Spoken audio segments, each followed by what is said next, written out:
ہمارا چاہنے والا، ہمارا شیعہ اگر ہزاروں میں بھی ہے تو الگ سے نظر آتا ہے. کیوں؟ اپنے کردار کی وجہ سے، اپنے عمل کی وجہ سے. اسی لیے امام نے فرمایا کہ ہمارے لیے زینت بنو.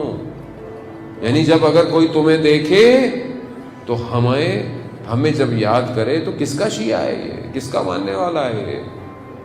تو اپنے کردار کو ایسا بنائے اور اپنے امام سے جڑے. امام کہ صرف امام کے نام لینے سے تھوڑی امام کا ماننے والا ہو جاتا ہے، کردار سے، یعنی اپنے وجود سے اپنے امام کی طرف بڑھے.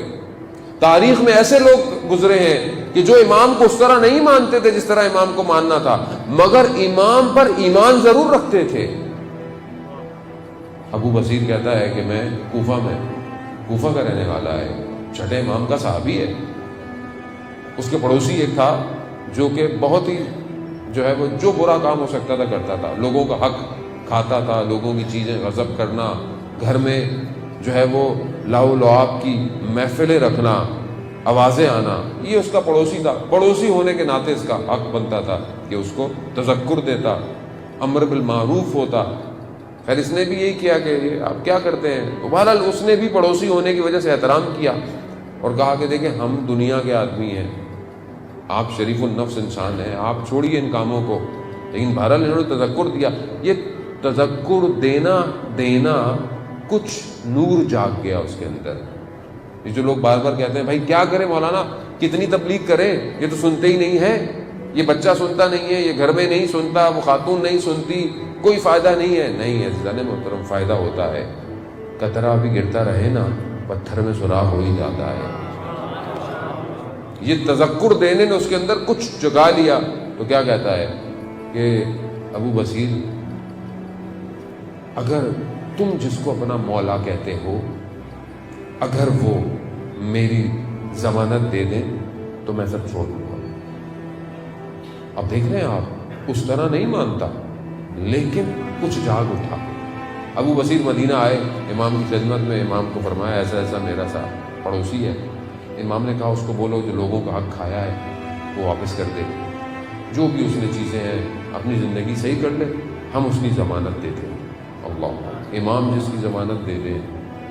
سوچیں آپ، گیا، لوگ ملنے آئے کیونکہ زیارت کر کے آیا تھا مکہ مدینہ کی، ملنے آئے. یہ بھی آیا، پڑوسی تھا، جانے لگا، کہا رک جاؤ اکیلے میں کام ہے. جب سب چلے گئے کہا امام نے پیغام بھیجا ہے. سنے امام نے میرے لیے؟ کہا ہاں.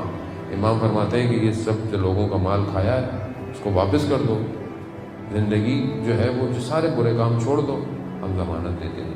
کہا صرف کہا. تھوڑے دنوں بعد اس نے پیغام بھیجوایا کہ میرے گھر آؤ. جب گھر گیا تو دیوار کے پیچھے سامنے نہیں آ رہا. کہا میرے پاس جتنا مال تھا لوگوں کا میں نے واپس کر دیا، جن کا نہیں پتا تھا وہ صدقہ کر دیا. اب یہ حالت ہے کہ میرے بدن پر لباس بھی نہیں ہے، میں تمہارے سامنے نہیں آ سکتا. یعنی جو کچھ تھا میں نے دے دیا کیونکہ حرام تھا، کچھ نہیں ہے میرے پاس. اور انہوں نے کچھ انتظام کیا اس کے لیے، حتیٰ بدن سوکھ چکا تھا گریے کر کر کے.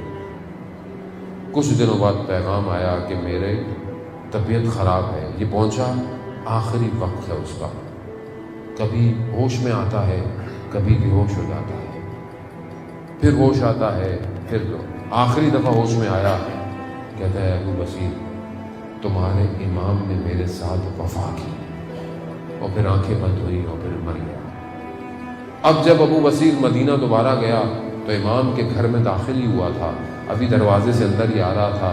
امام نے وہیں سے کہا، فرمایا ابو بصیر ہم نے تمہارے ہمسائے کے ساتھ وفا کی.